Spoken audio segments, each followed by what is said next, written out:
السلام علیکم فرینڈز، سبق آموز واقعات میں آپ کا خوش آمدید۔ دوستو، ایک دفعہ کا ذکر ہے کہ حضرت ابو بکر رضی اللہ تعالیٰ عنہ کے زمانہ خلافت میں قحط پڑا۔ حضرت ابو بکر رضی اللہ تعالیٰ عنہ نے فرمایا، تم لوگ شام نہ کرنے پاؤ گے کہ اللہ تعالیٰ تمہاری تنگی دور کر دیں گے۔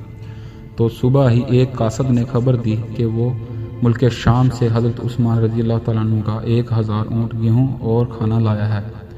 صبح کو گلے کے تاجر حضرت عثمان رضی اللہ تعالیٰ عنہ کے پاس گئے اور دروازے پر دستخط دی۔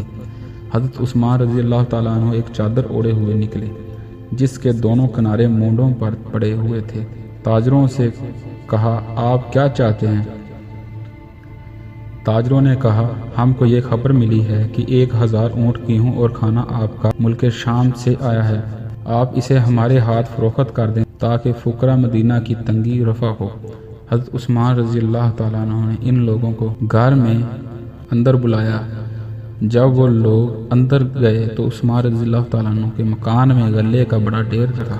حضرت عثمان رضی اللہ تعالیٰ عنہ نے فرمایا، آپ میرے شام ملک سے آئے ہوئے غلے پر کس قدر نفع دو گے؟ ان لوگوں نے کہا 10 کے 12۔ حضرت عثمان رضی اللہ تعالیٰ عنہ نے کہا اور زیادہ دو۔ ان لوگوں نے کہا 10 کے 14۔ حضرت عثمان رضی اللہ تعالیٰ عنہ نے فرمایا اور زیادہ دو۔ تو ان لوگوں نے کہا 10 کے 15۔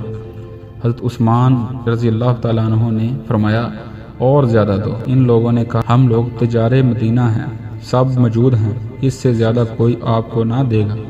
حضرت عثمان رضی اللہ تعالیٰ عنہ نے ان سے فرمایا کہ تم مجھ کو 1 درہم پر 10 درہم نفع میں دو گے؟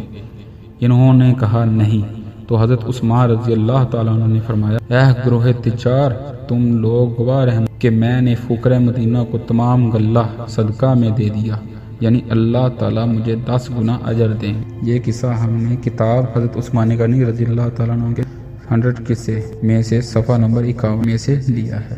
اس پیغام کو دوسروں تک پہنچائیے تاکہ اللہ کسی کی زندگی کو آپ کے ذریعے بدل سکے۔ جزاک اللہ خیر۔